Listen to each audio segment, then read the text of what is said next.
Good morning. This is the end of the world. I am your host, Bill Noble.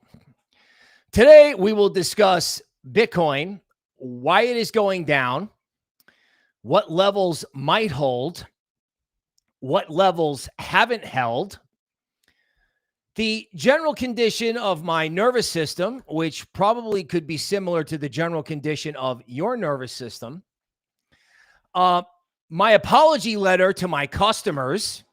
Sometimes when you're really fancy in legacy, you write your customers an investment letter. So I kind of have a draft of an investment letter. And this can be an example of you watching somebody who does this for a living simply and plainly struggle to figure out what the F to do and what the F to say under duress.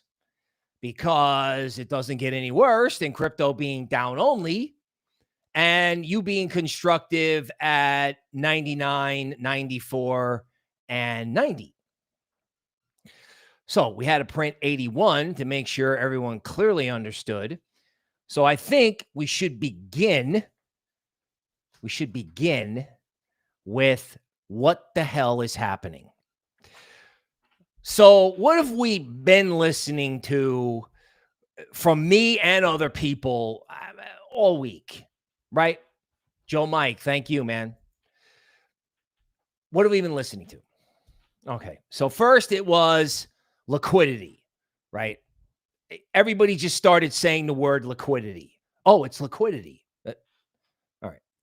So there was a shortage of dollars in the system because of the government shutdown. Banks stopped lending to each other, right? There are cracks. Half of America is behind on its car payment. What does that have to do with crypto? Well, crypto is very sensitive to changes in economic conditions, particularly anything that might affect the stock market. Certain legacy instruments like junk bonds and things like that, they trade okay, but there are points of concern. And that justified crypto going from 107 to 92. Sure. Scott Bessent is sitting on $1 trillion, which is going to get unleashed. What's called the Treasury General Account. I wasn't really that upset about it. I was like, okay, liquidity. All right. Okay. Well, that's obviously not the full story. It may not even be part of the story. Now, we do have the Japan trade, which we have not talked about.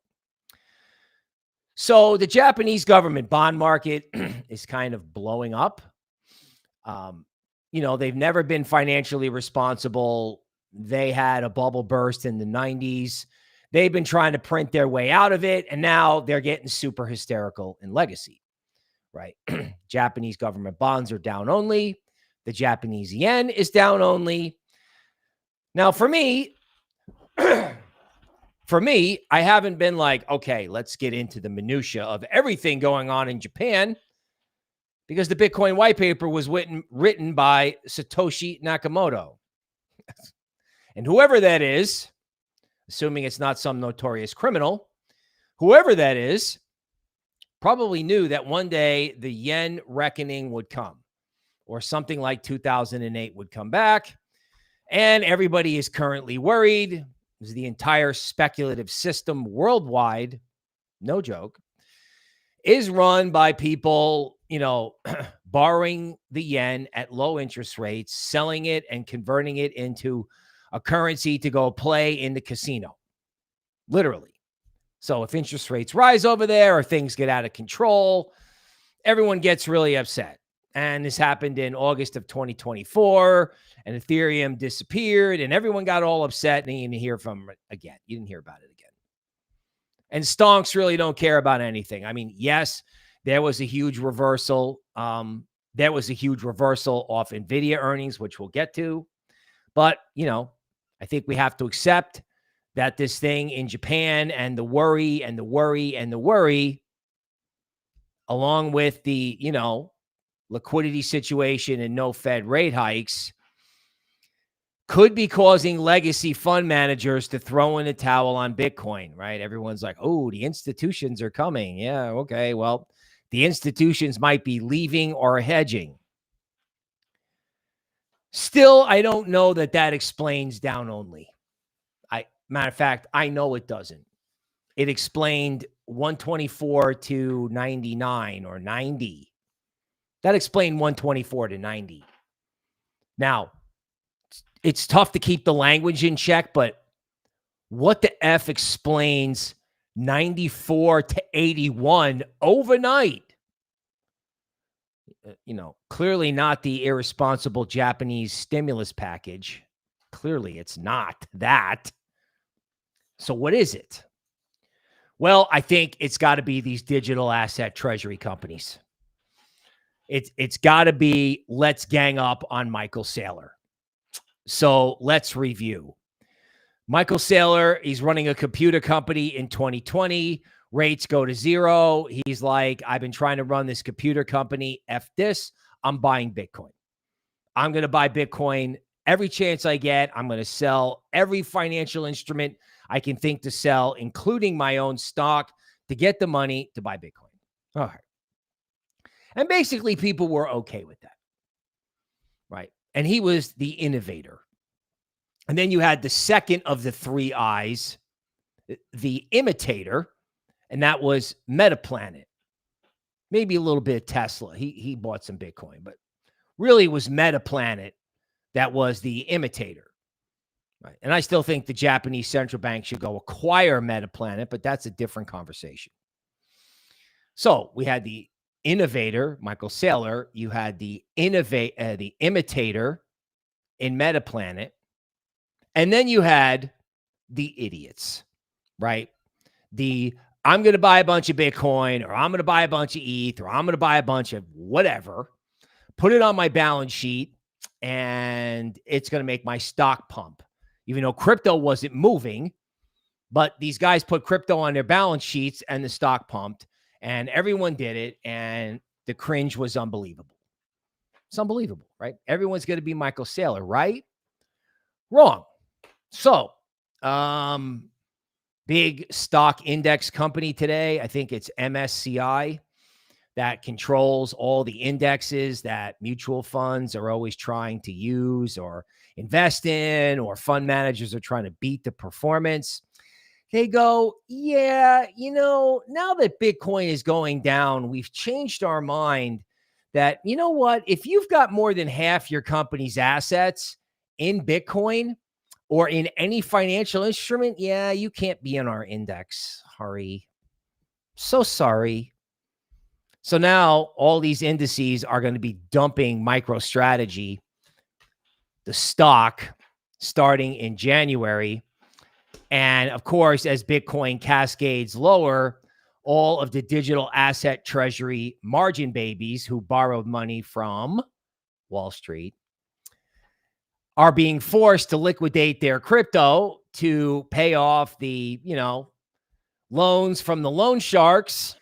And the loan sharks, or BlackRock, is just standing down there, taking everything from these digital asset treasury companies who are just indiscriminately puking huge amounts of Bitcoin.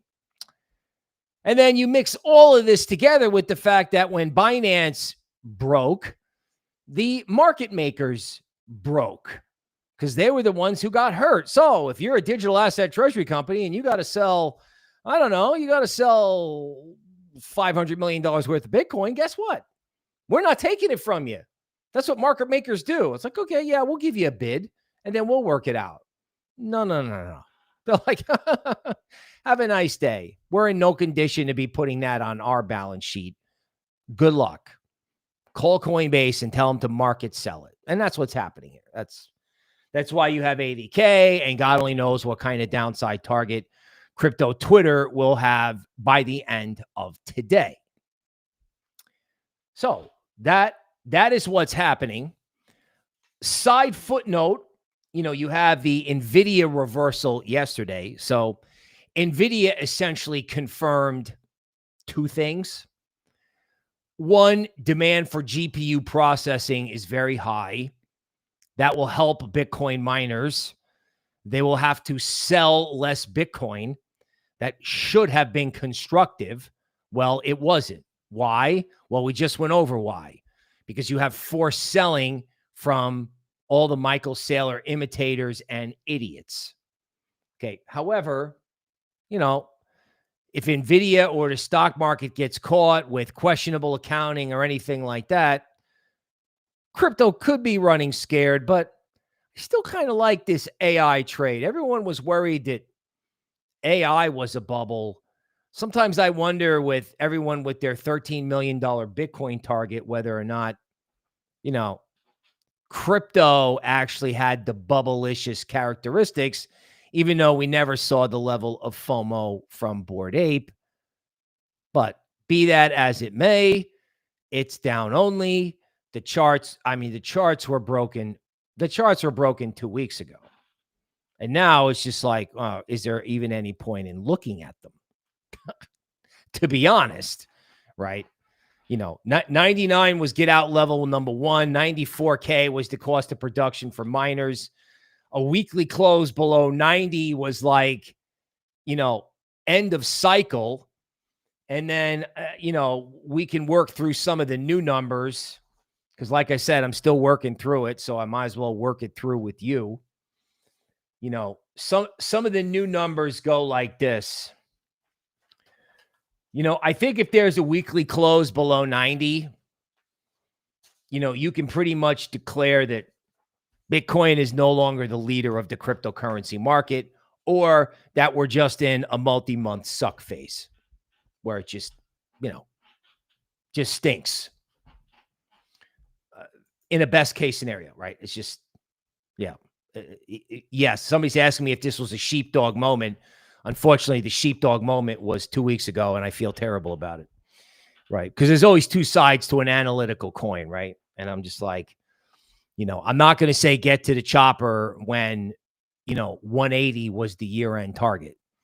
And I don't think you should say get to the chopper at 84 because of the levels I'm about to give you. So recomputing, right? Doing a recalculation of like, it's kind of like, what did we miss?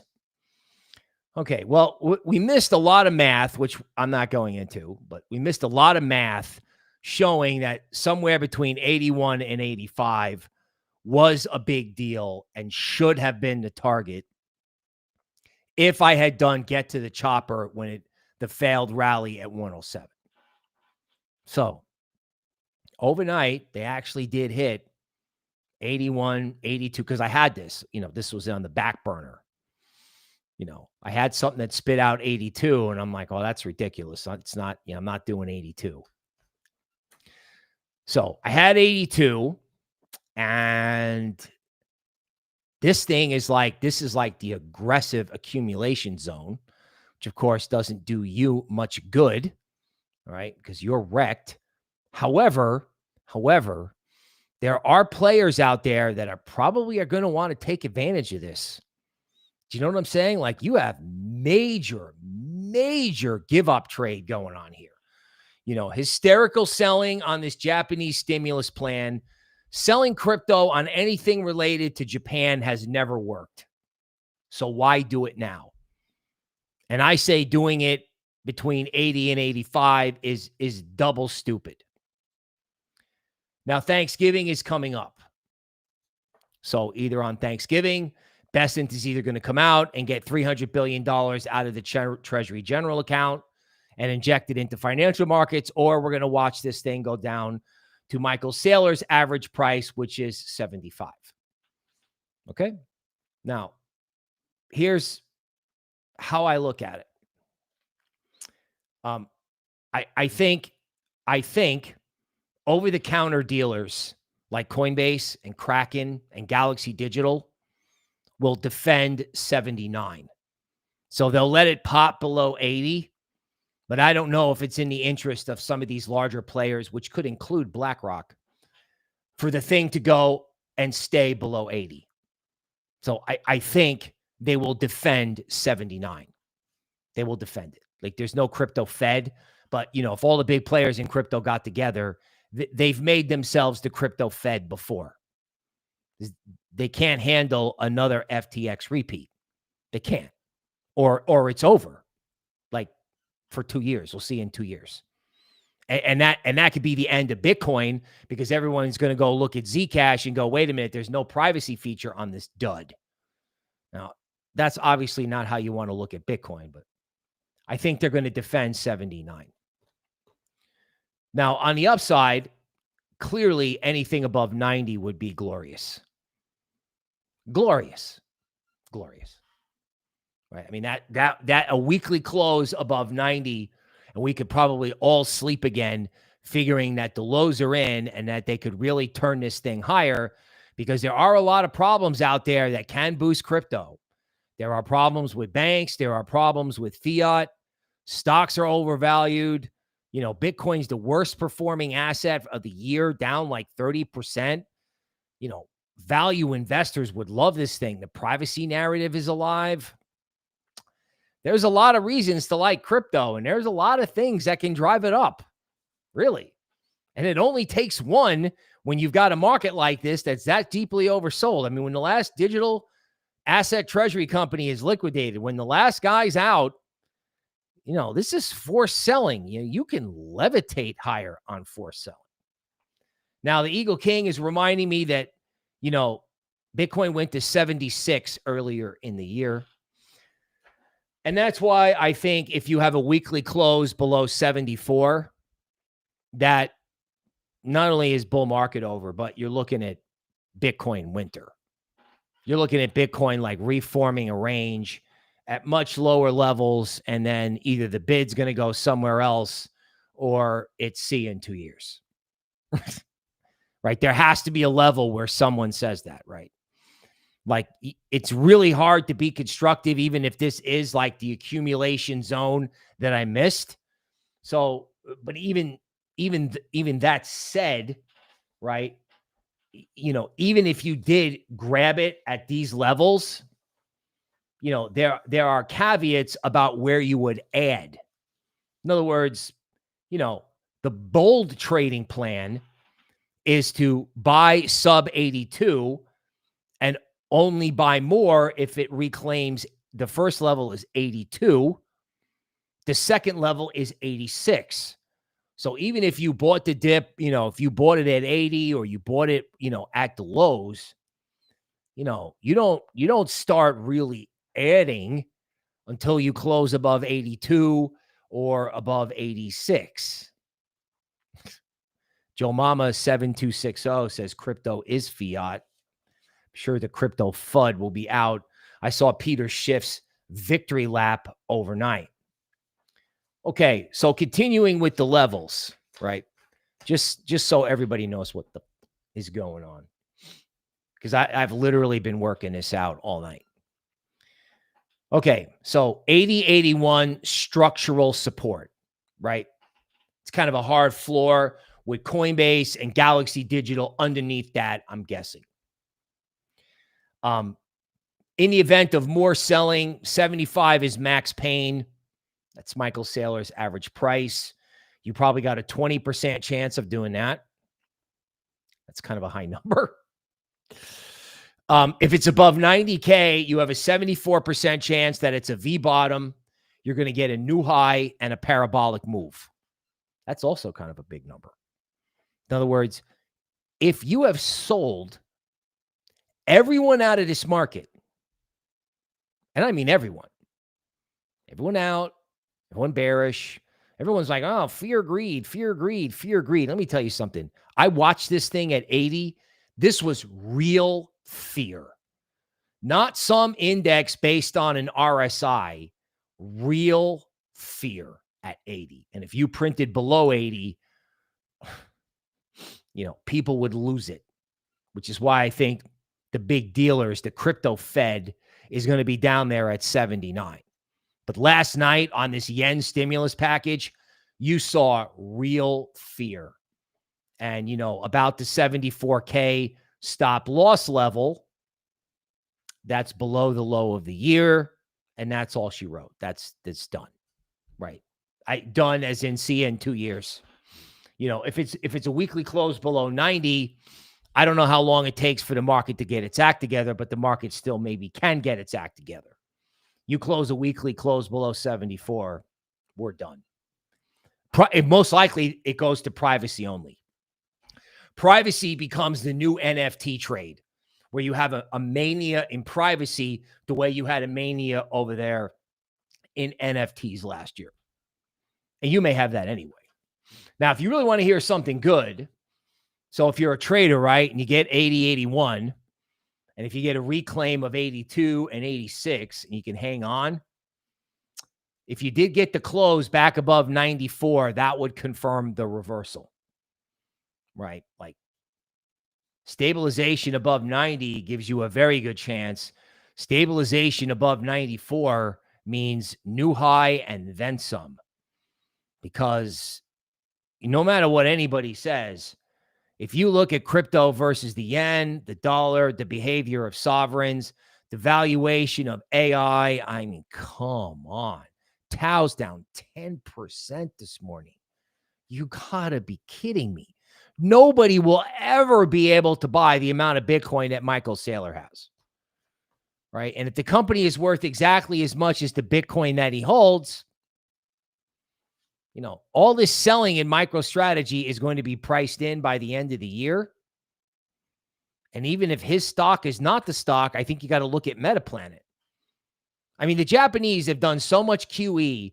They had to do bonds and equities. They own 10% of Japan's Walmart. They've bought so many index ETFs that they've accidentally bought 10% of a big cap stock that is effectively the Walmart of Japan. So if they own 10% of Japan's Walmart, why not just come in and buy Metaplanet and try to back the yen and JGBs with Bitcoin? That's like, I don't know, man. That's practically like, you know, late night TV, fantasy level action that could happen. Okay. You also have to think about the Fed meeting in December, that if he goes as expected, full inflation, grumpy pants, I think they're going to make layoff announcements the day after Christmas right in his face. Because there's already talk that Black Friday is going to be a disaster because people are broke. So this whole idea about, well, they're not raising rates and everybody is all fixated and algorithms are fixated on that, just, it doesn't matter. How much money are they going to have to push into the system about the job numbers? And that's Powell and Bessent, both of them. What Powell says on the podium is irrelevant. What Powell sees when he looks at what's going on in Japan, trust me, Powell's paying attention to that. Don't worry about what Powell says at some dumb press conference. Oh, are you and the president fighting? It pales in comparison. And by the way, it's constructive Bitcoin. And some of the thing that Saylor has been saying is, really, you're not in crypto. You're not a Bitcoiner until you've had to live with one of these like avalanches. And if you want to hear the good news, you know, they're smashing Monero. And I don't think Zcash can hold up if Bitcoin's going to go print 79 or 80, right? I mean, Solana is already at the bull market over level at 125, right? The bull market over in Bitcoin was 90, right?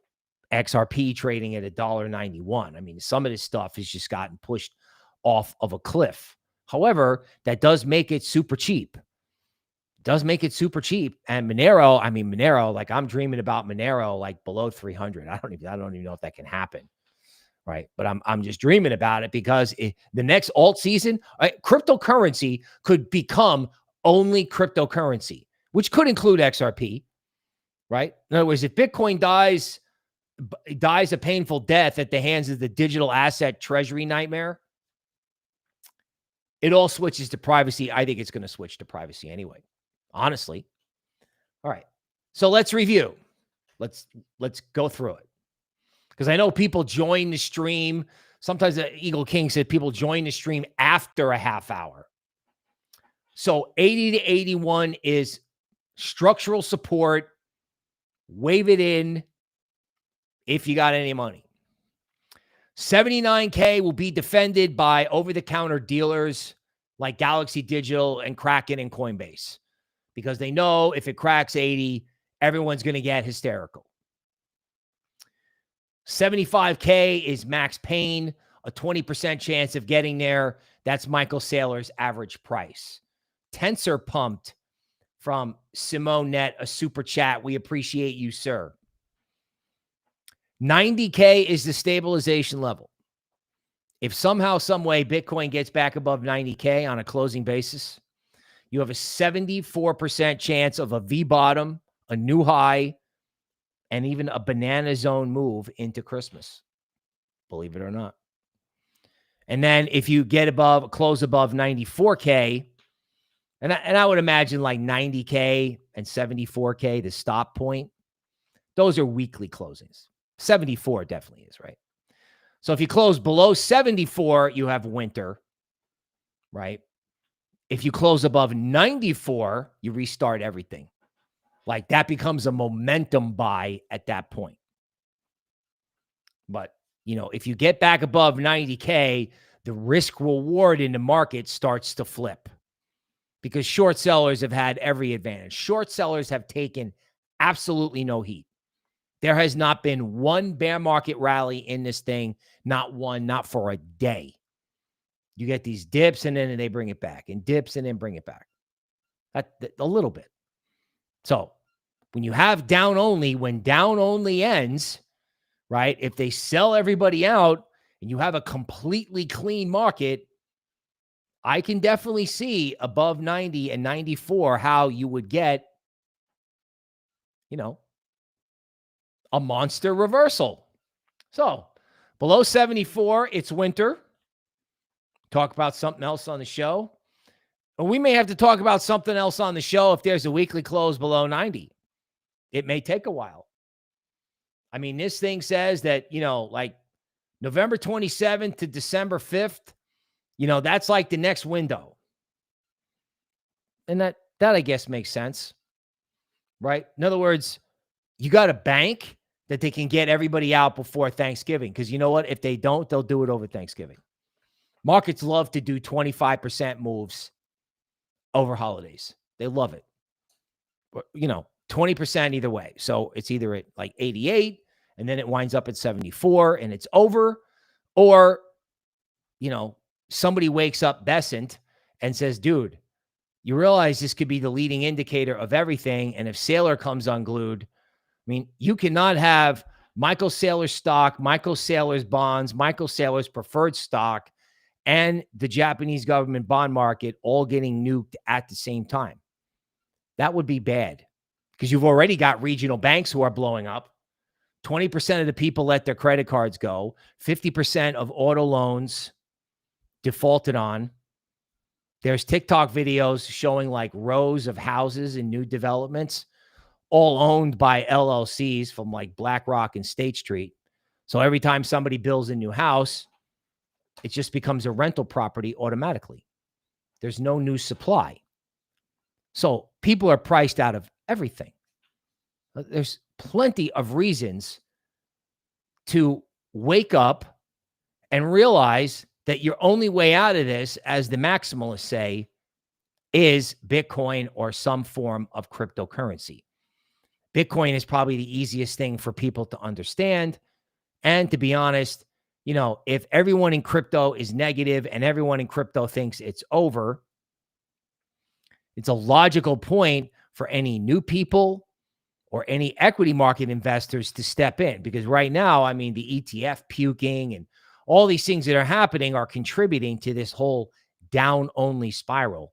But that doesn't change the fact that Bitcoin is really your only way out of the things that ail you, right? Part of the shareholder letter says, you know, I got this wrong, but there are indicators about liquidity, about the way the market's been moving, even some GAN stuff that hints that this is like the major lows in 2022 and 2018. There are similarities beyond just fear, greed. because I think fear greed has been over discussed, right? Because fear greed is not working. It's not, right? So you need something else. You need something else. So if you want to know what the something else is, if I can explain it in English, there's like the Sharpe ratio or the riskiness or the volatility in gold versus Bitcoin, right? Gold has been steady up and Bitcoin's all over the place.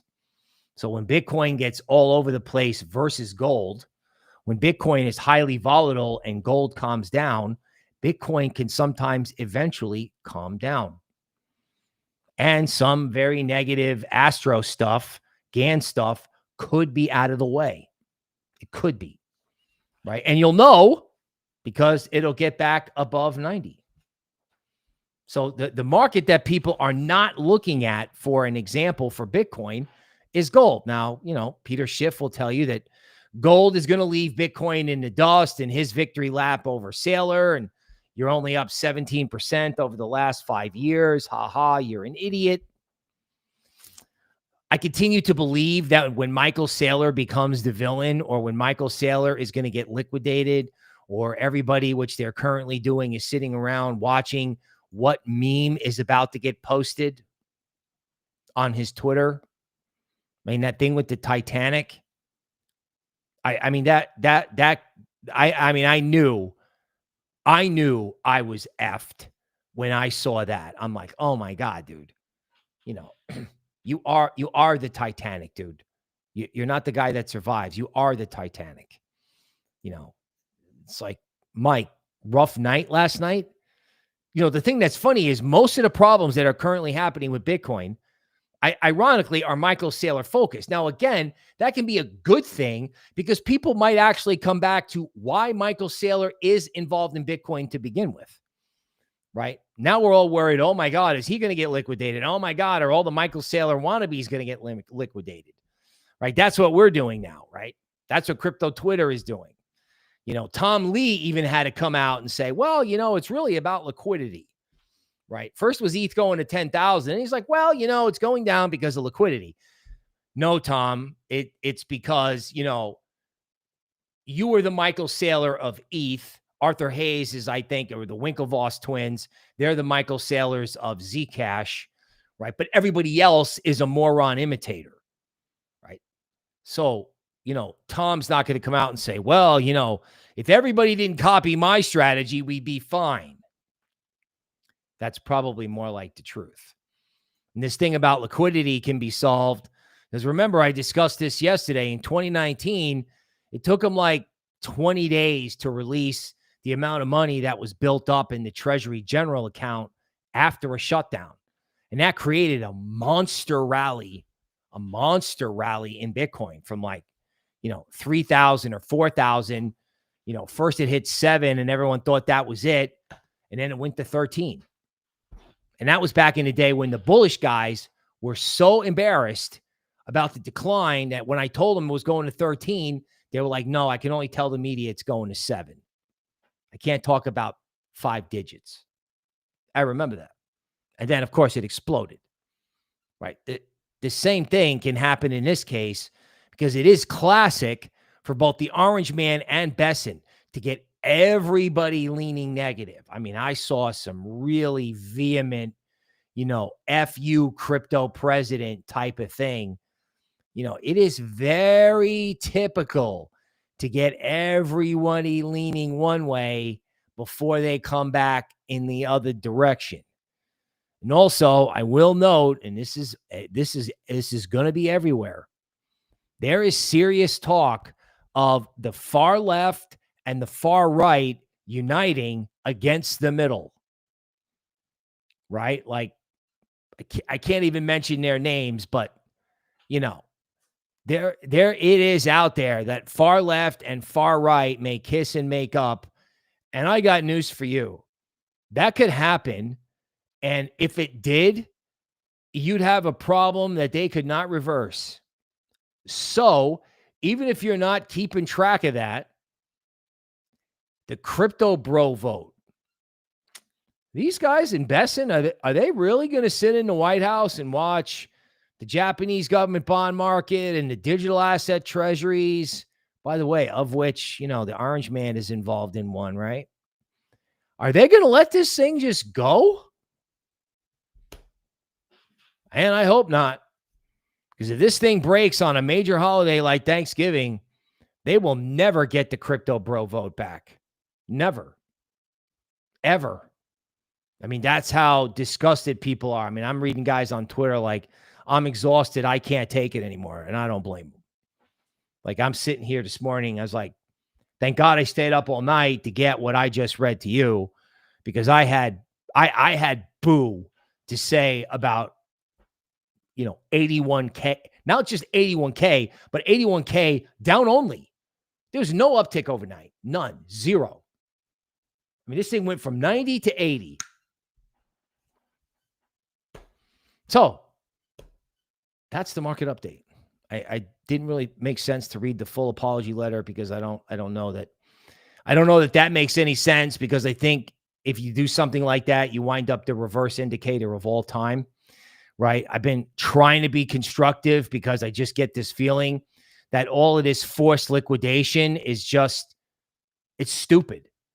Right? Everyone has forgotten about the value proposition of cryptocurrencies. Everybody's forgotten about the privacy narrative. God knows everybody's forgotten about my poor boys over at Antivirus, Crew McAfee. I mean, these trades are going to happen. Just because, they had to flush out the dummies in Bitcoin,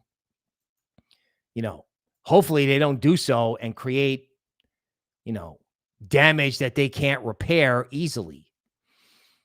Okay. Welcoming first on the stream, Zepedas, right? Machine Bobbin from a far off land. What's going on? Fuzz Crypto, our friends from TikTok. Yav is here. Moon Sector 7. Rave Song Records, right? Viper Tyrese, much love to you, sir. Makachin, a new member in the YouTube member area. Just DCA. Says daydream and believe. Zen Trader, Light Worker, Lighthouse 5299 manipulation.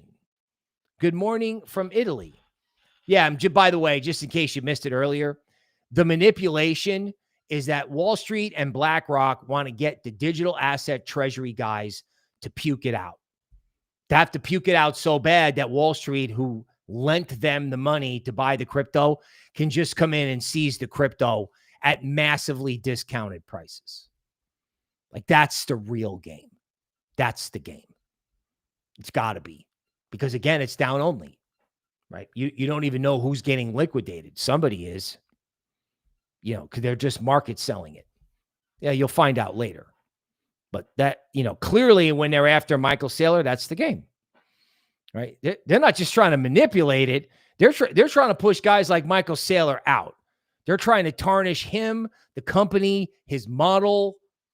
They're after everything. This is like the Empire Strikes Back, or if you're familiar with the history of a major conflict in the 1940s, it's like the Battle of the Bulge. Like, you think you got it won, you think you got it, everything's fine, and then the next thing you know, on Christmas, the opposition is just overrunning you. Literally, this was the crypto battle of the Bulge.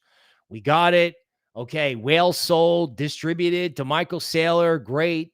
Let's get a little dip. This whole end of cycle thing is overdone. Battle of the Bulge. Google that. It took George Patton to save the market. I would love to be George Patton, but it's going to take a major catalyst. And the good news is, by the time everybody gets done liquidating and hedging, this thing can get turned around. I mean, there's a 20% chance that it breaks and it's winter, but there's a 75% chance that if it climbs back above 90, that this could wind up being a major bottom, a major bottom. And I know my co-host is not going to give up on a much higher year-end price target, and I don't think Tom Lee is either. Blazing Powers, XRP. Dude, the next stage of this will be about money. And if XRP has to take it on the chin with everything else, the next stage will be about cryptocurrency. And frankly, XRP can be grateful that their ETF is just coming out now because it feels like everybody wants to dump every other ETF. That's what it feels like at the moment. So the fact that you have this little dinky ETF that just started actually works in XRP's favor, right? XRP is corrupted, says another reader, right? Alpha Video, a YouTube member. What's going on? I've been crypto for 1 year, and this is the first time I have felt real fear. Yes, ladies and gentlemen, moves like this put the cry in crypto. You're not in crypto until you go through something like this. And can you just imagine how fun it is if they take out 74 and it's winter? I don't even want to talk about that. I can talk about a weekly close below 90 and an extended consolidation period. You know, earning your stripes in crypto sounds fun. It isn't. I would prefer this just be an extremely nasty bull market blowout, which I will remind you has happened in parabolic years like 2017. You had a blowout in 2021, right? ETH went way up. It went, Bitcoin went way up, collapsed, right? And then, it went straight back up again and made a whole big new high. So, just because they smash it 40%, the fact that it's down only, once that stops, ADL, Bill, is 180K still on the table? Well, sir, anything is on the table if they get a close above 94, right? Above 94, the sky's the limit. Right now, that feels like a million miles away. If you got to close below 94, you could talk about 200. But, right now, when it's at like 83 and they're selling every uptick is getting sold. So you can talk about these things later. But right now, you're getting great prices, right? Satoshi in the UK. Okay, the bottom is in before Christmas. Bro, it better be in way before that. It better be in way before that. I got to tell you, right? Markets build on the walls of worry. Let's pull through. Crypto Crazy reminding you at the end that they need your Bitcoin. They certainly do. These digital asset treasury companies, they're advertising for CEOs on LinkedIn, and I'm not applying because they're going bye-bye, right? Bye-bye and don't come back because, when moronic things happen in legacy, right? We love the innovator. We love the imitator. However, the idiots are what is causing this. And who knows when they're done? Who knows? According to my math, we got to be done at 80. We got to close above 90. Above 94 would be glorious. 79 should get defended. 75 is max pain, and a weekly close below 74. We are done. Gone fishing. Okay. That is the market update for today. If the world hasn't ended, we'll see you tomorrow.